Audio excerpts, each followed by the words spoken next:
Romanos capítulo 1, versículo 8. Dice Pablo: en primer lugar doy gracias a mi Dios por medio de Jesucristo por todos vosotros, porque por todo el mundo se habla de vuestra fe. Pues Dios, a quien sirvo en mi espíritu en la predicación del evangelio de su Hijo, me es testigo de cómo sin cesar hago mención de vosotros siempre en mis oraciones, implorando que ahora, al fin, por la voluntad de Dios, logre ir a vosotros, porque anhelo veros para impartiros algún don espiritual a fin de que seáis confirmados, es decir, para que cuando esté entre vosotros nos confortemos mutuamente cada uno por la fe del otro, tanto la vuestra como la mía. Y no quiero que ignoréis, hermanos, que con frecuencia he hecho planes para ir a visitaros y hasta ahora me he visto impedido, a fin de obtener algún fruto también entre vosotros, así como entre los demás gentiles. Tengo obligación tanto para con los griegos como para con los bárbaros, para con los sabios como para con los ignorantes.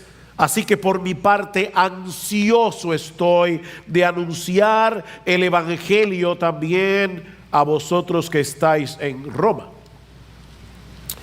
Si hay algo que es evidente en la vida del apóstol Pablo, es su pasión por Cristo y por su iglesia. Esto es algo que se percibe fácilmente al leer cualquiera de sus cartas, incluyendo esta carta a los romanos que comenzamos a estudiar la semana pasada. Pablo deseaba profundamente visitar esta iglesia, pero hasta el momento no había podido hacerlo, y es precisamente por esa razón que les escribe esta carta. Aunque él no los conocía personalmente, deseaba bendecirlos con el evangelio, y ya que no había podido ir, entonces decide hacerlo por escrito. Ahora, Romanos, que es una carta bastante profunda, no es un ensayo teológico escrito a un grupo de estudiantes en un seminario. Es una carta escrita a un grupo de creyentes comunes y corrientes como tú y como yo. Pero Pablo conoce la importancia de tener una comprensión adecuada del evangelio y de sus implicaciones, y de ahí la urgencia de enviarles esta carta, que, como decía, por momentos se torna profunda teológicamente hablando. Pablo quería llevar a cabo la encomienda apostólica que él había recibido del Señor. Recuerden que estudiamos la semana pasada en el versículo 5 cómo Pablo dice que Cristo mismo lo había constituido como un apóstol con el propósito de promover la obediencia a la fe entre todos los gentiles por amor a su nombre. Pablo anhelaba ver a hombres y mujeres de todas las naciones, los gentiles, con este tipo de fe que produce obediencia, y todo eso para que el nombre de Cristo pudiera ser exaltado, pudiera ser magnificado en medio de ellos. Este hombre que había sido un perseguidor de la iglesia, este hombre que odiaba a Cristo con todo su corazón, había sido convertido, había sido transformado, y ahora Pablo amaba a Cristo con tal pasión que él quería que Cristo fuera conocido, amado, servido, glorificado, alabado, exaltado en todas las naciones. Esa era la pasión que consumía y controlaba el corazón del apóstol Pablo, y esa pasión por Cristo producía al mismo tiempo un deseo genuino y profundo de bendecir a la iglesia por la que Cristo murió, como vamos a ver en este pasaje. Una cosa no puede ser divorciada de la otra. Aquellos que aman a Cristo con pasión, que de verdad aman a Cristo con pasión, aman apasionadamente la iglesia por la que Él murió. Aman apasionadamente esa iglesia que es el objeto del amor de nuestro Señor, como vemos en Efesios capítulo 5, cuando Pablo le dice a los esposos: maridos, amad a vuestras mujeres, así como Cristo amó a la iglesia y se entregó por ella para santificarla. Es imposible amar a Cristo y no amar a su iglesia. Y es esa pasión por Cristo y por la iglesia lo que se encuentra en el trasfondo de este pasaje, que podemos dividir en tres partes. En el versículo 8, Pablo da gracias a Dios por estos creyentes en Roma. En los versículos 9 al 13, Pablo revela a estos hermanos el anhelo que tenía de ir a visitarles. Y en los versículos 14 y 15, Pablo nos muestra qué era lo que lo movía a tener ese deseo tan intenso. Eso es básicamente lo que nosotros encontramos en este pasaje. Vean una vez más el versículo 8. En primer lugar, doy gracias a mi Dios por medio de Jesucristo, por todos vosotros, porque por todo el mundo se habla de vuestra fe. Pablo escribió Romanos probablemente un poco más allá del 55 después de Cristo. Así que no habían pasado ni 30 años después de la muerte de Cristo y de su resurrección, y ya el evangelio había llegado a la capital del imperio. Eso era algo tan impresionante, era tan sorprendente, que la noticia, dice Pablo, se había esparcido por todo el mundo. Los cristianos en otras partes comentaban el hecho tan extraordinario de que en tan poco tiempo el evangelio haya alcanzado un lugar de tanta importancia estratégica y al mismo tiempo tan corrupto y tan depravado como la ciudad de Roma. Roma era algo así como la ramera del mundo. Roma era la fábrica de ídolos del mundo en aquellos días. Y ya el evangelio había llegado allí. Habían cristianos en Roma. Había una iglesia en Roma.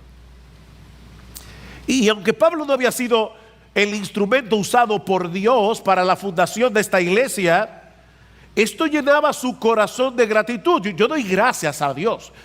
Yo doy gracias a mi Dios. Ahora, no deja de ser interesante, mis hermanos, al leer el versículo 8. Y hay varios detalles aquí que yo quiero resaltar en esta mañana. Este es uno de ellos. Que Pablo no da gracias a los predicadores que habían llevado el evangelio a Roma. Pablo nos dice aquí: yo le doy gracias a mi Dios de que hubo hombres valientes dispuestos a llevar el evangelio de Jesucristo al corazón mismo del imperio. Qué bueno que existen tales hombres en la iglesia. No, Pablo tampoco da gracias a los hermanos de Roma por haber creído en Jesús. Los alabo, creyentes de Roma, por vuestro compromiso con la fe de Jesucristo. No hay nada de qué gloriarnos en el hecho de haber creído, porque la fe es un don de Dios.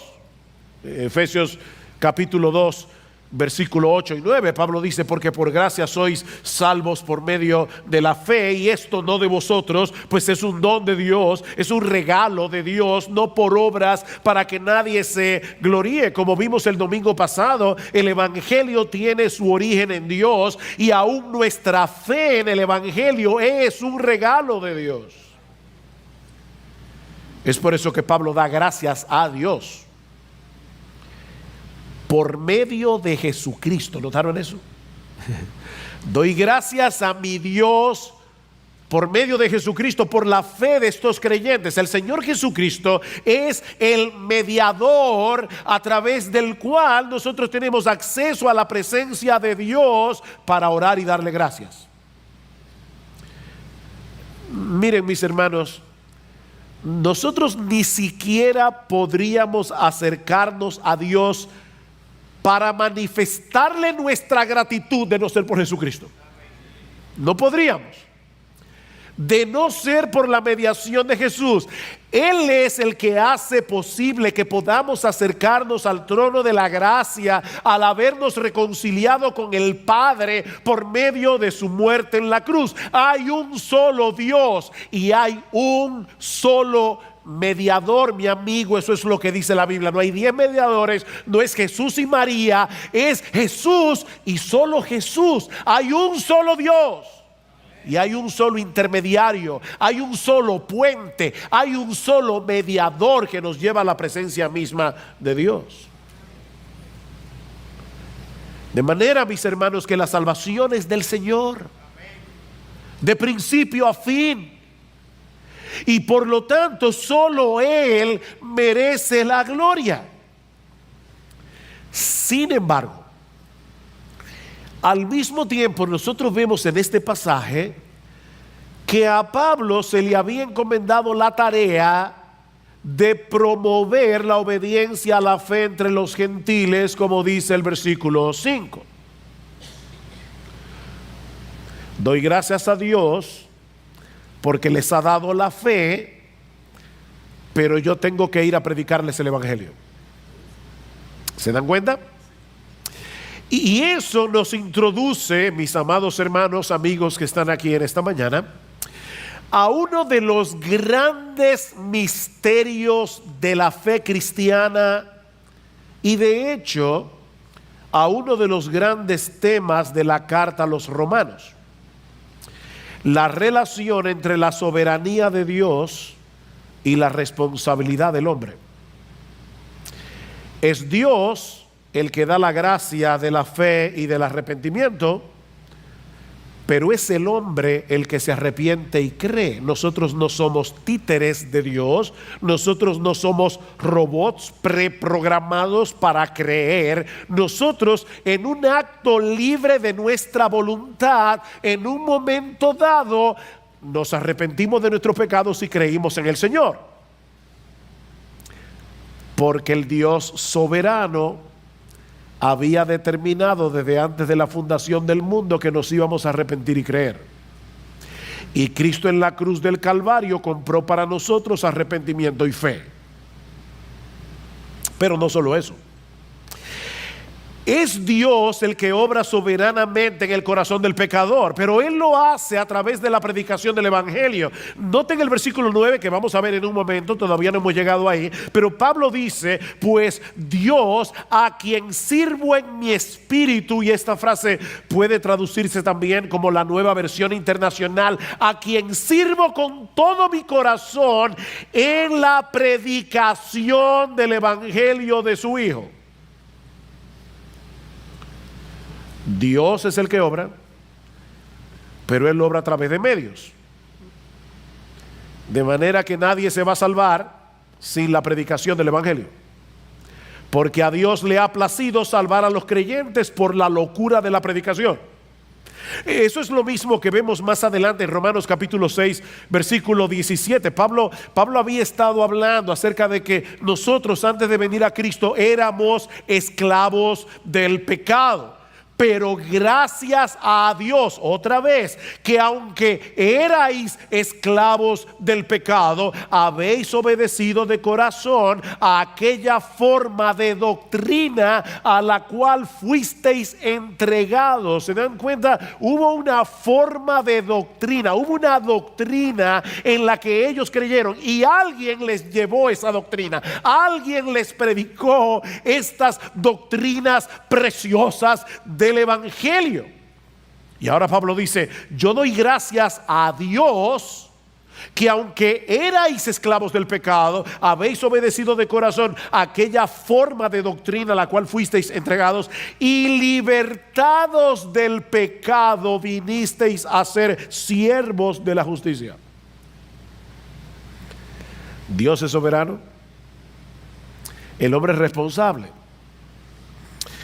Esta es una tensión que encontramos a través de toda la Escritura y que ninguna mente finita como la tuya y la mía es capaz de entender plenamente. No es que no podemos entender nada, Por eso decimos que esto es un misterio, no un enigma.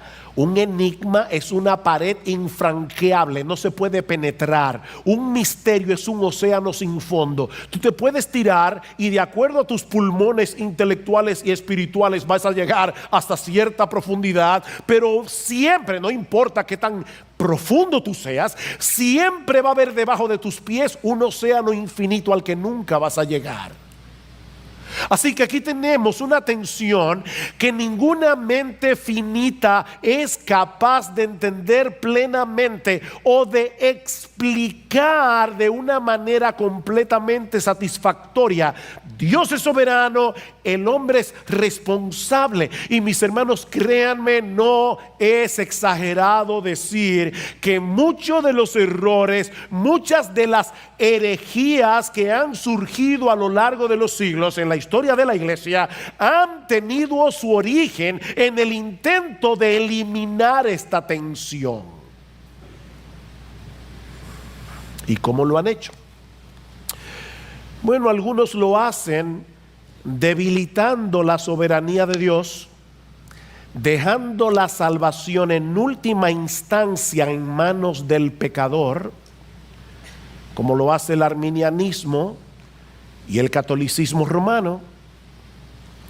Otros lo hacen debilitando la responsabilidad humana a favor de la soberanía de Dios, como es el caso de los hipercalvinistas. Pero lo cierto es, mis amados hermanos, que la Biblia da por sentado estos dos lados de la moneda actuando al mismo tiempo, actuando en el mismo evento, no al mismo tiempo. La soberanía de Dios siempre va primero, porque es la soberanía de Dios, pero siempre actuando en el mismo evento, como vemos claramente en la siguiente sección de la carta, versículo 9. Pues Dios, a quien sirvo en mi espíritu en la predicación del evangelio de su Hijo, me es testigo de cómo sin cesar hago mención de vosotros siempre en mis oraciones, implorando que ahora al fin por la voluntad de Dios logre ir a vosotros. Pablo pone a Dios de testigo de que sin cesar él oraba por estos hermanos y que él le pedía a Dios en oración: por favor, Señor, en tu santa y perfecta voluntad, concédeme el anhelo de mi corazón, déjame ir a Roma, déjame ir a Roma. Pablo quería ir a Roma, vean el versículo 11, porque anhelo veros. Versículo 13, no quiero que ignoréis, hermanos, que con frecuencia he hecho planes para ir a visitarlos. Versículo 15, así que por mi parte ansioso estoy de anunciarles el evangelio. ¿Ven el punto?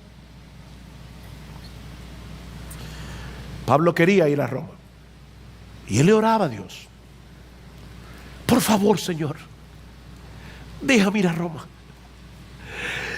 Pero al mismo tiempo él se sentaba a planificar cómo llevar a cabo este proyecto.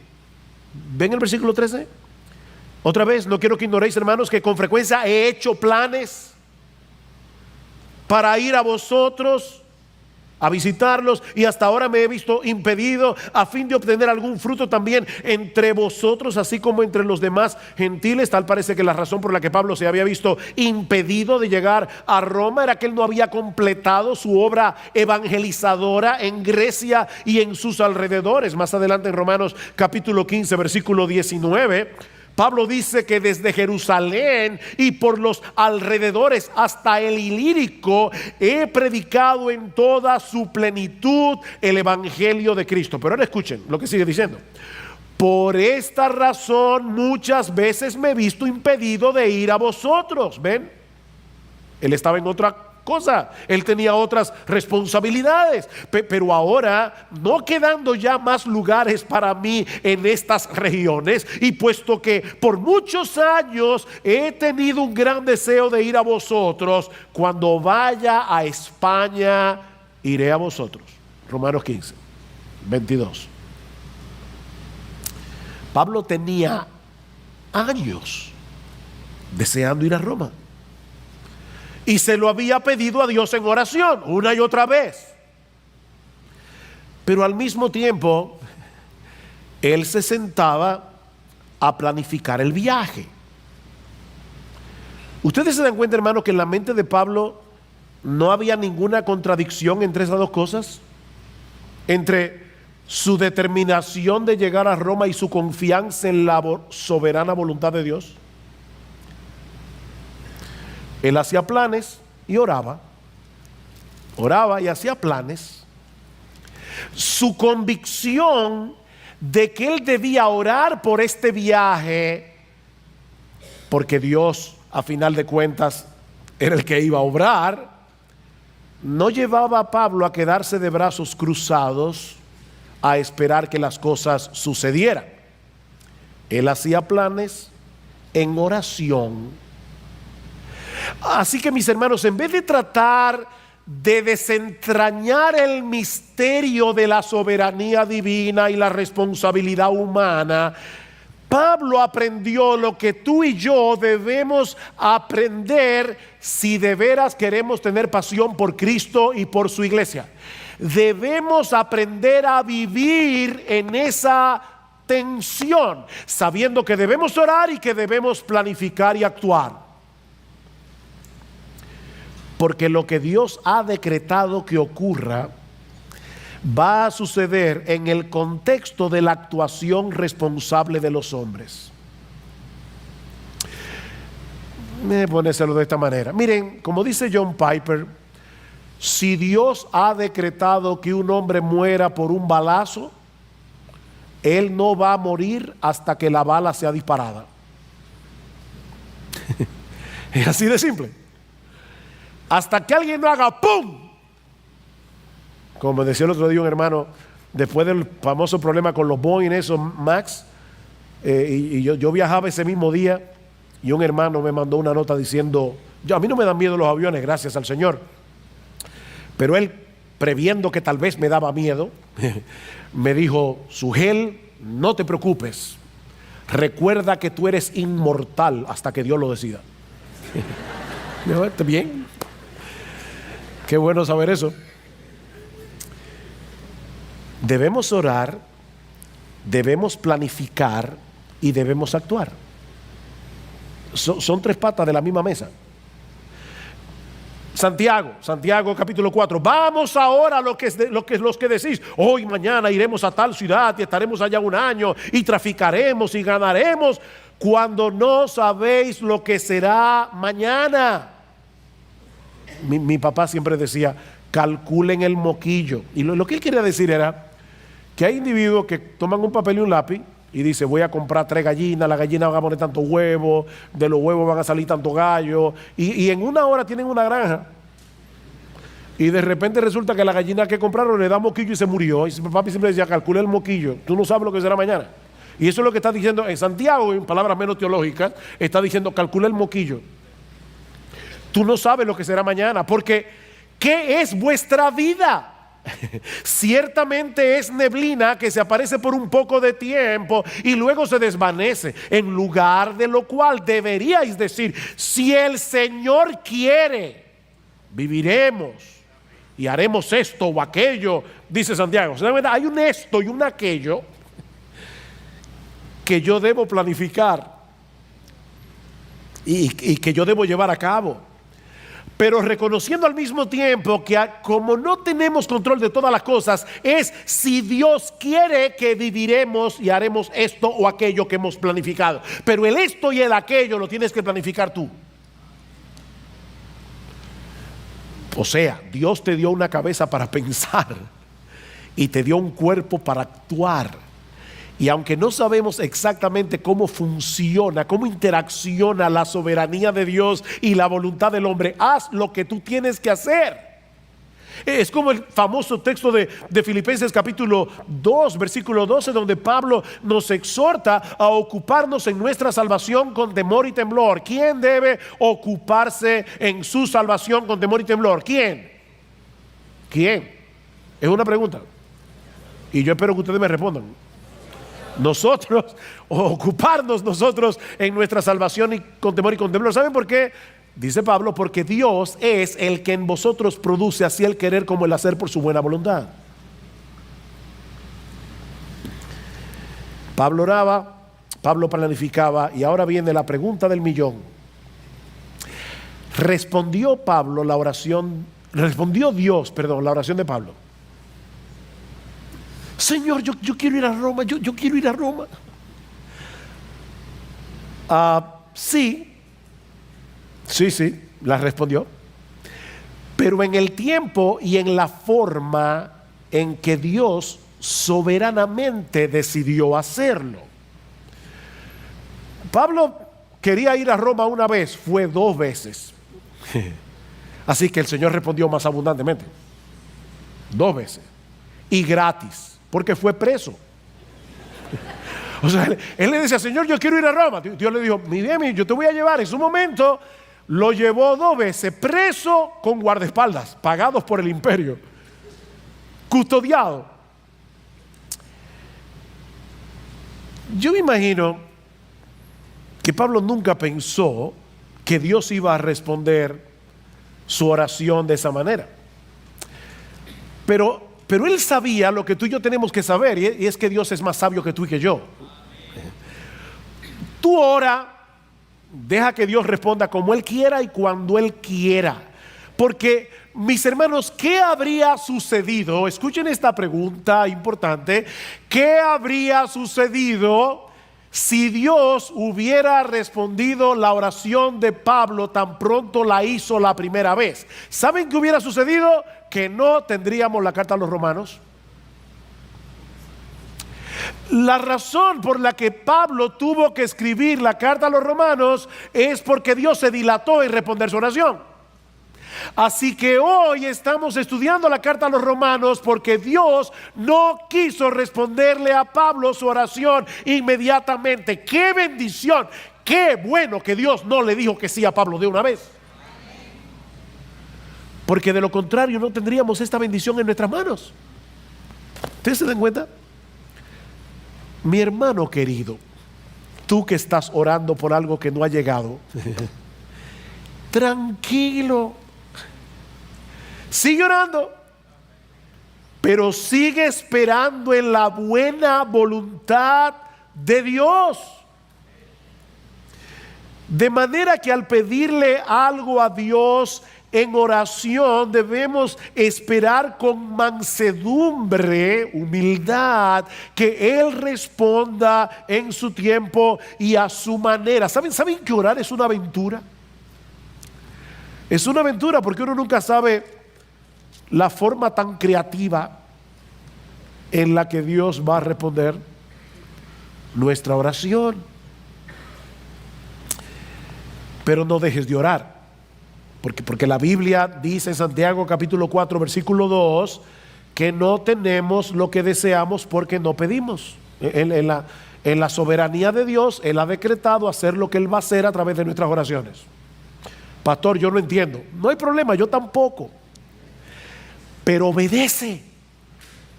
Que Dios dice en su palabra, tú no tienes lo que quieres porque no lo pides. Así de sencillo.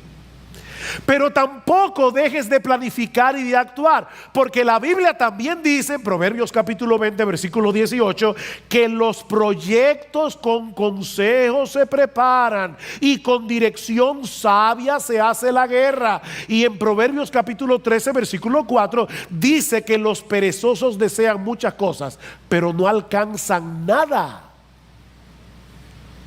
Yo quisiera hacer esto y lo otro y lo demás allá. El perezoso no ha perdido la capacidad de desear cosas y hay proyectos, pero no logra nada porque es un perezoso. Ahora, ¿qué era lo que Pablo quería hacer en Roma? Esa es otra pregunta. ¿Por qué esa insistencia en ir a Roma? Pastor, para ver el Coliseo. No. De hecho, el Coliseo ni existía. El Coliseo lo comenzaron a construir en el año 71 después de Cristo por Vespasiano. O sea, ya Pablo estaba muerto cuando empezaron a construir el Coliseo romano. No era para visitar el Coliseo. No era por las razones por las que muchos turistas quisiéramos ir a Roma en el día de hoy. Versículo 11. Porque anhelo veros para impartiros algún don espiritual, a fin de que seáis confirmados, fortalecidos en vuestra fe, es decir, para que cuando esté entre vosotros nos confortemos mutuamente cada uno por la fe del otro, tanto la vuestra como la mía. Y no quiero que ignoréis, hermanos, que con frecuencia he hecho planes para ir a visitarlos y hasta ahora me he visto impedido, a fin de obtener algún fruto también entre vosotros, así como entre los demás gentiles. Hay tres propósitos en la mente de Pablo: fortalecerlos en su fe a través del uso de los dones que el Señor le había dado, versículo 11, ser mutuamente confortados en la comunión cristiana, versículo 12, y cosechar algún fruto de salvación a través de la predicación del Evangelio, versículo 13. Ahora, no olviden que Pablo no conocía a la mayoría de estos creyentes. El afán de ir a visitarlos no es porque eran amigos íntimos, es simplemente porque eran sus hermanos en la fe.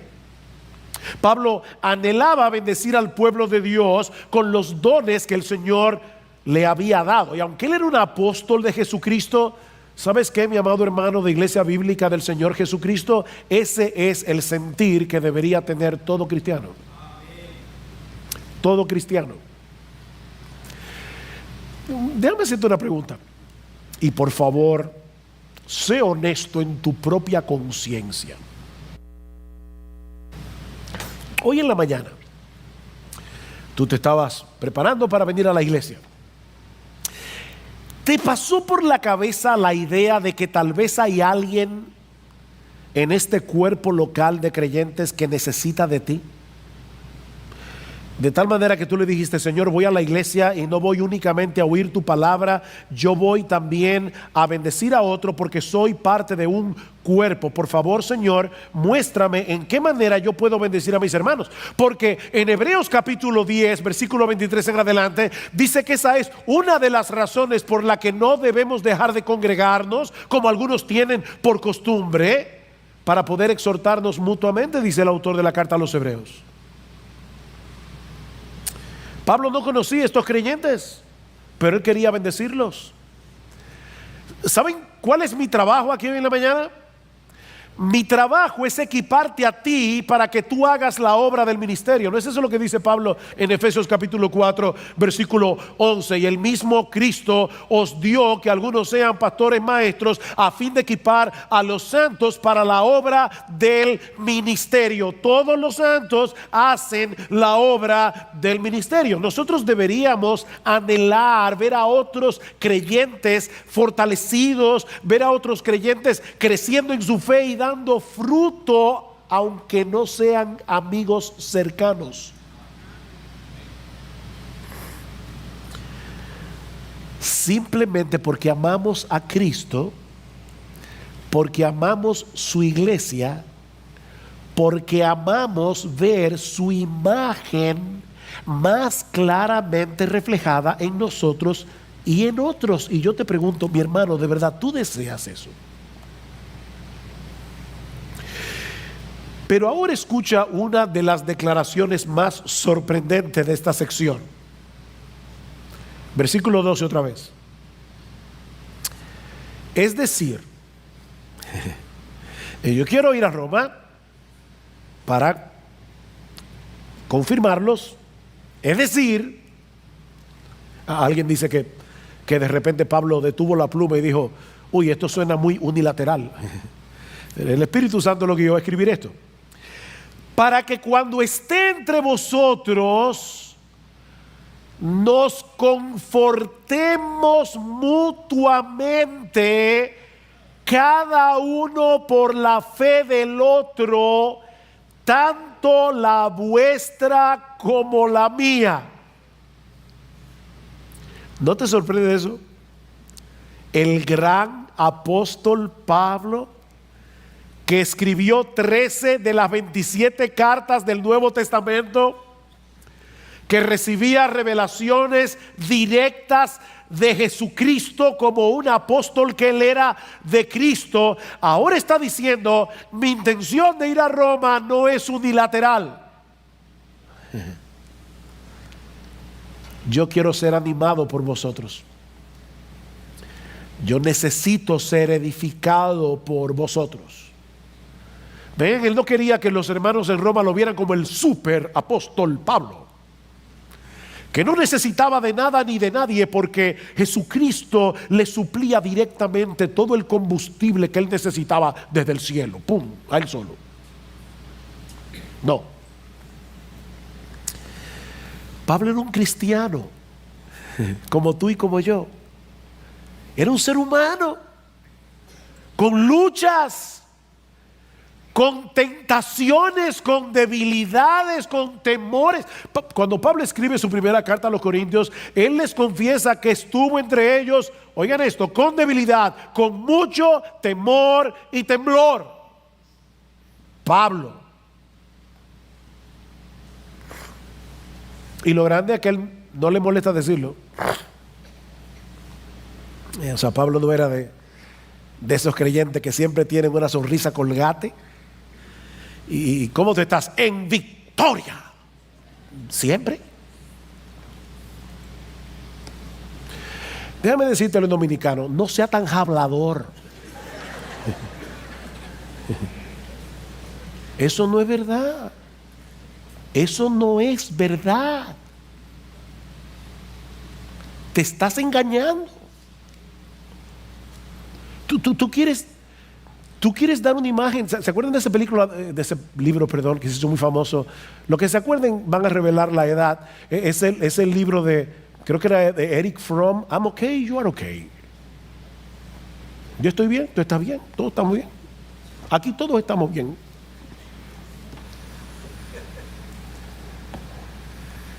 Miren, mis hermanos, no pongan a los pastores en la lista de los superhéroes de Marvel.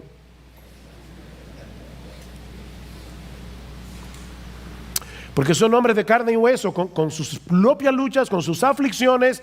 Son hombres que necesitan aliento, son hombres que necesitan estímulo, son hombres que necesitan ser fortalecidos por otros cristianos, son hombres que necesitan ser edificados.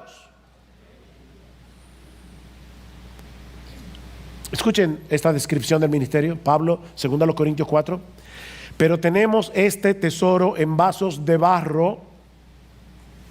Oí en estos días una prédica que me envió mi hija. Wow, me chocó.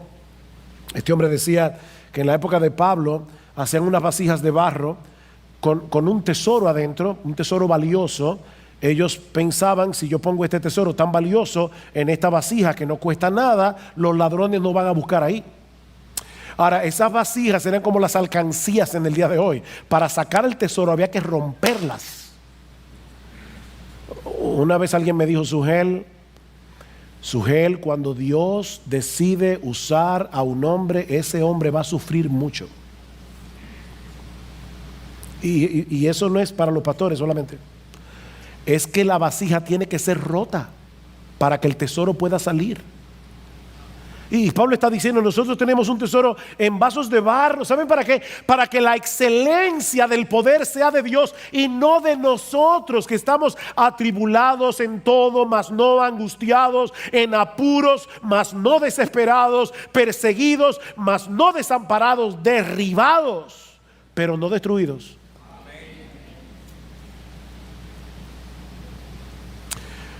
Oh, mis hermanos, nunca dejen de ver a sus pastores como hombres necesitados de sus oraciones, de sus palabras de aliento y de edificación, porque ellos necesitan de ti, así como tú necesitas de ellos. Pablo anhelaba llegar a Roma para bendecir a estos creyentes y para ser bendecidos por ellos. Y si Pablo lo necesitaba, nosotros lo necesitamos también.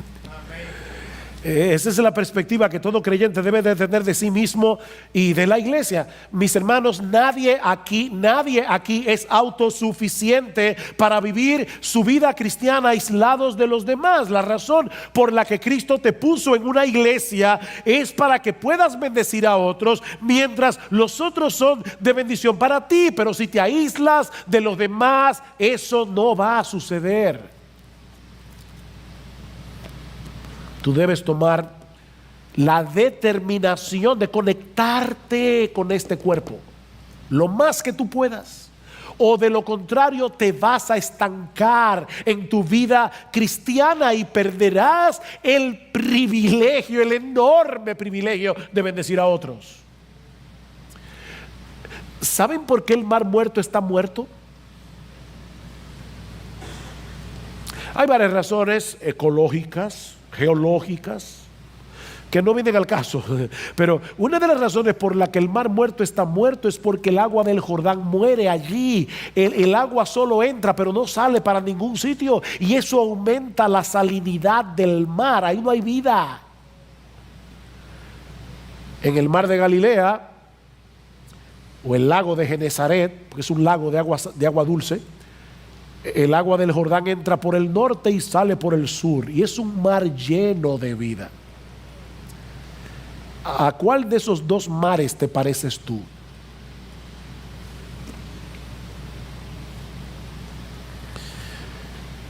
¿Eres de los que vienes a la iglesia los domingos únicamente a recibir el agua desde el púlpito? ¿O esa palabra resuena de tu corazón al corazón de otros cada semana? Pero hay algo más en nuestro texto que veremos más brevemente. Ya vimos que Pablo da gracias a Dios por estos creyentes en Roma. Ya vimos que Dios pide en oración a Dios la oportunidad de visitarles.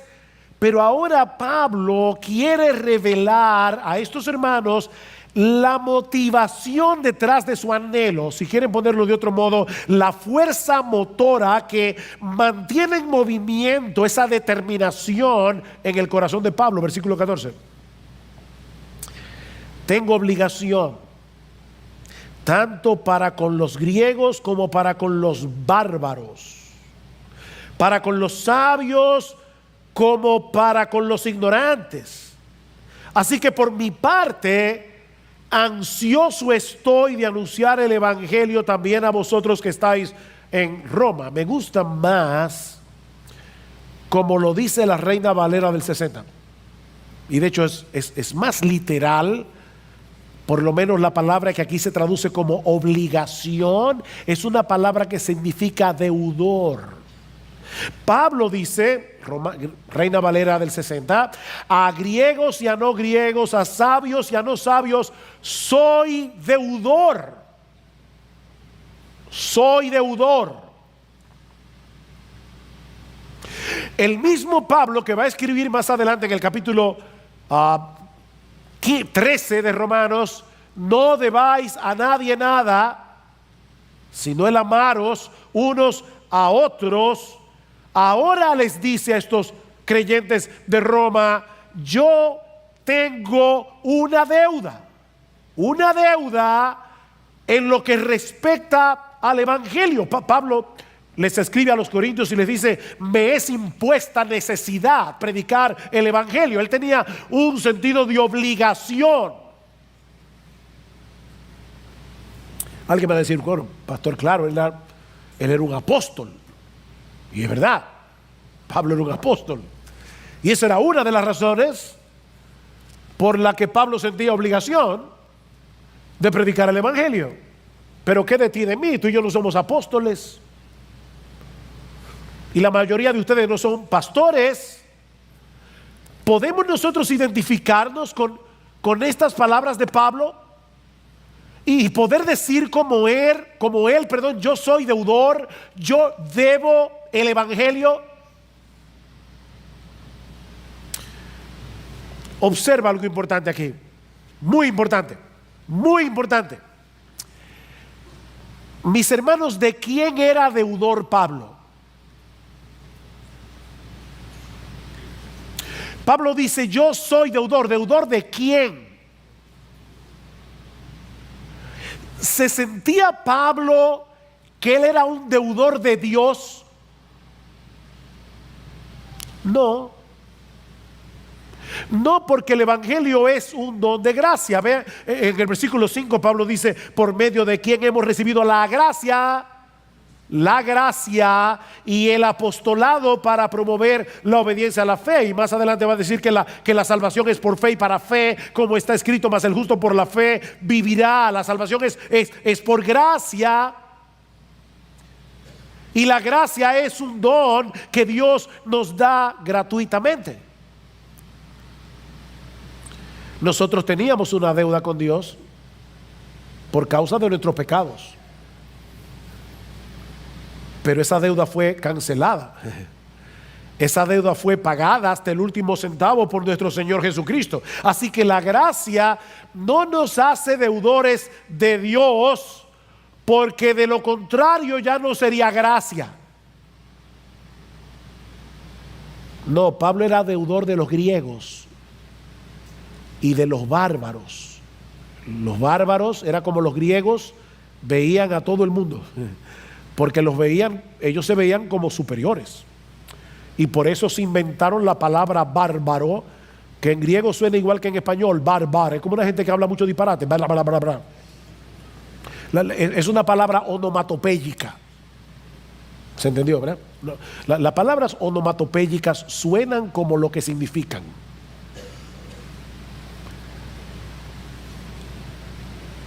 Bárbaros. Suena, ¿verdad? ¿Verdad? Bueno, eso es lo que significa la palabra. Y Pablo dice, yo me siento deudor de todo el mundo, de los griegos sofisticados, que amaban la filosofía, y de los bárbaros. Yo me siento deudor de los sabios, los médicos, los arquitectos, la gente rica, la gente de una clase social alta, y también me siento deudor de los analfabetos. Yo me siento deudor, yo soy deudor. ¿De qué me siento? Es que yo soy deudor. Pablo, ¿y cuándo tú adquiriste esa deuda?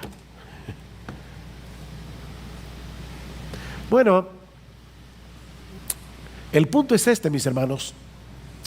Ningún ser humano califica para ser merecedor de la gracia porque es por gracia.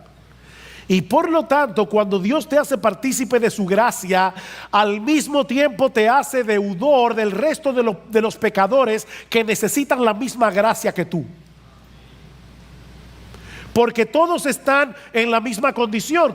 Cuando tú te ves a ti mismo como un miserable pecador que solo merece la condenación del infierno, y llegas a entender que Dios te miró con ojos de misericordia, tuvo compasión de ti por ninguna razón que no fuera su pura gracia, ¿acaso no debería eso moverte a ti a dar de gracia lo que de gracia recibiste, como dice Jesús en Mateo capítulo 10, versículo 8? Dad de gracia lo que recibisteis de gracia, o como dice otra versión, den gratuitamente lo que recibieron gratuitamente. Pero si ahora, porque tú eres cristiano, te sientes superior a los demás, estos impíos, ¿y tú qué eras? O sea, de verdad ahora tú estás allí parado en tu pedestal, viendo a los pobres pecadores que van camino. ¿Tú te sientes así? Tú no entiendes la gracia entonces. ¿Tú no has entendido el evangelio? ¿Tú no has entendido nada? Si tú te guardas esa gracia para ti solo, sabiendo que hay otros a tu lado tan necesitados de esa gracia como lo estabas tú cuando estabas perdido y camino a una condenación eterna, ahora tú conoces el mensaje de salvación. Ahora tú sabes que hay salvación en Cristo. Ahora tú sabes que hay perdón en Cristo para todo aquel que cree. Ahora tú sabes que Dios ofrece en el evangelio vida eterna hasta el peor de los pecadores.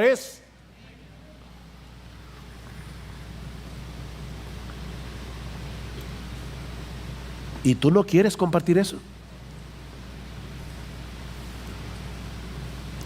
De verdad tendríamos razones para sospechar que tú no has entendido todavía lo extraordinariamente maravillosa que es la gracia de Dios en Cristo. Es una especie de deuda moral,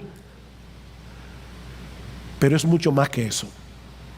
¿Ustedes se acuerdan de aquellos dos leprosos que se estaban muriendo de hambre en un tiempo que había un asedio a la ciudad de Israel?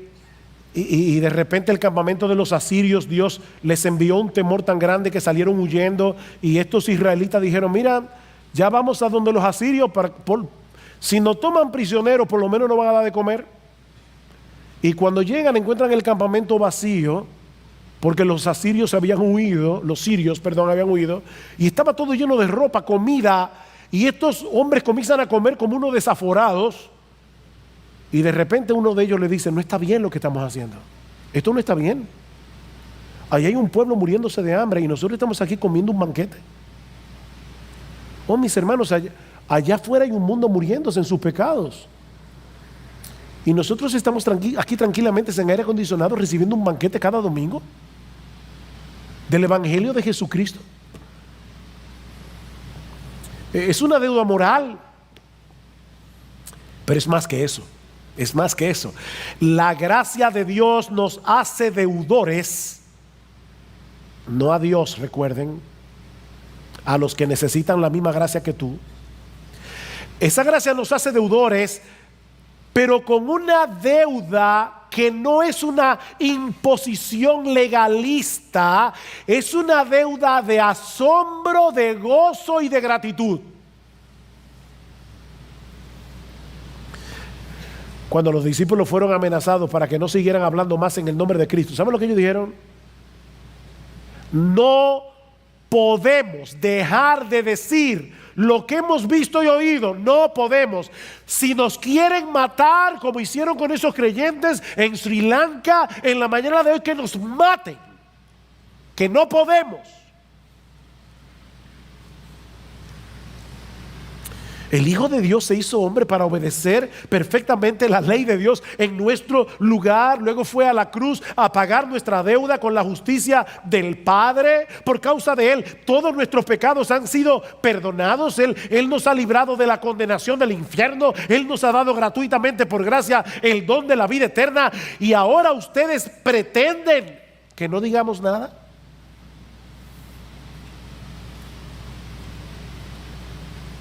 Versículo 15. Así que, por cuanto soy deudor, pero un deudor gozoso, el que tiene deuda no puede dormir, porque está aplastado por la deuda. No es ese tipo de deuda, esta es una deuda gozosa.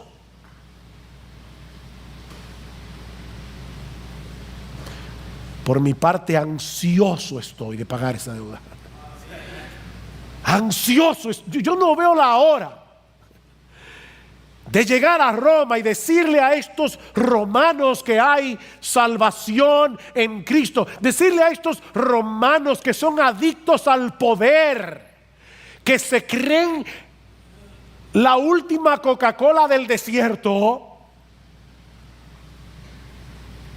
que el Evangelio es verdadero poder. Yo no veo la hora, ansioso estoy de anunciar el Evangelio también a vosotros que estáis en Roma. Y noten que no era simplemente para predicar el Evangelio a los perdidos. A vosotros que estáis en Roma, a los que recibieron la carta, que eran cristianos. Porque el mismo Evangelio que salva es el mismo Evangelio que santifica, es el mismo Evangelio. Y Pablo anhelaba profundamente ver a estos creyentes creciendo espiritualmente, fortaleciéndose en su fe, para que ellos también pudieran ser instrumentos en las manos de Dios para bendición de otros, como dice el versículo 12, para que seamos mutuamente confortados por la fe vuestra y por la mía. Si nos fortalecemos en la fe, vamos a poder confortarnos mutuamente. Los pastores no estamos llamados a hacer todo en la iglesia. Nosotros, como decía hace un momento, equipamos a los creyentes para que los creyentes hagan la obra del ministerio. Y ahora yo te pregunto, ¿tú percibes en ti esa misma pasión por Cristo y por su iglesia que Pablo evidencia en este pasaje. Te sientes compelido a bendecir a los otros con los dones y talentos que el Señor te ha dado. Es la meta de tu vida poder alcanzar aquello para lo cual tú fuiste alcanzado por Cristo cuando el Espíritu Santo aplicó eficazmente el Evangelio en tu corazón. Cristo te llamó para algo. Él tiene un propósito para ti. Y tú deberías anhelar que cuando te encuentres en el lecho de muerte, tú puedas decir como Pablo: Señor, sí, de manera imperfecta, porque todavía soy pecador, pero tú sabes, Señor, que yo he peleado la buena batalla. Tú sabes, Señor, que yo he acabado la carrera. Tú sabes, Señor, que yo he guardado la fe. Tú anhelas decir eso. Es tal tu asombro por esa bendita gracia de Dios que Él ha derramado sobreabundantemente en ti por medio de Cristo, que tú deseas dar a otros de gracia lo que de gracia recibiste. A ti te asombra todavía el Evangelio. A ti te asombra el Evangelio. En la medida en que tú ves este diamante, porque de hecho, la semana que viene es que vamos a hablar del versículo 16 y 17. Yo los exhorto a que inviten a todo el que ustedes quieran para predicarles que el Evangelio es poder de Dios para salvación. Pero fíjense la conexión. Pablo dice: yo estoy ansioso de ir a predicarles el Evangelio a vosotros que estáis en Roma, versículo 16, porque no me avergüenzo del Evangelio. En otras palabras, la razón por la que yo quiero ir a Roma a predicar el Evangelio es porque yo me glorío en el Evangelio. Es una forma de decirlo al revés. Al decir no me avergüenzo, está diciendo yo me glorío. Yo me glorío en este mensaje. No me avergüenzo. No me avergüenzo de decir que soy evangélico. No me avergüenzo de decir que yo he creído en Jesucristo. No me avergüenzo de decir que yo creo que yo iba camino al infierno y que Cristo me rescató por su muerte en la cruz. Yo no me avergüenzo de ese evangelio, porque ese evangelio es y seguirá siendo hasta que Jesucristo vuelva, poder de Dios para salvación.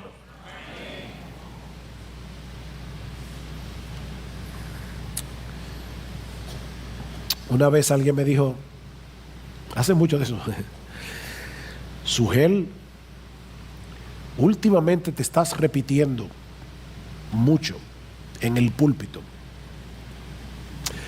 Bueno, los predicadores no deben estar repitiendo las mismas cosas, pero hay una cosa que los predicadores deben hacer cada domingo y que no va a cambiar nunca, y es predicar el Evangelio. Mi tarea no es venir aquí a hablar de profundidades misteriosas. No. Y sorprenderlos. Wow. No, mi tarea es, de la manera más sencilla posible, predicarles el Evangelio todos los domingos. Porque esa es la única manera en que ustedes van a poder crecer en su asombro, en su admiración por el Cristo del Evangelio. Y es a través de esa admiración que todos nosotros vamos a crecer a su imagen. Así que hasta que yo me muera, yo no voy a predicar otra cosa. El Evangelio es un diamante inagotable. Nunca vamos a decir, wow, ya lo entendí, ya lo vi. No, lo seguiremos viendo.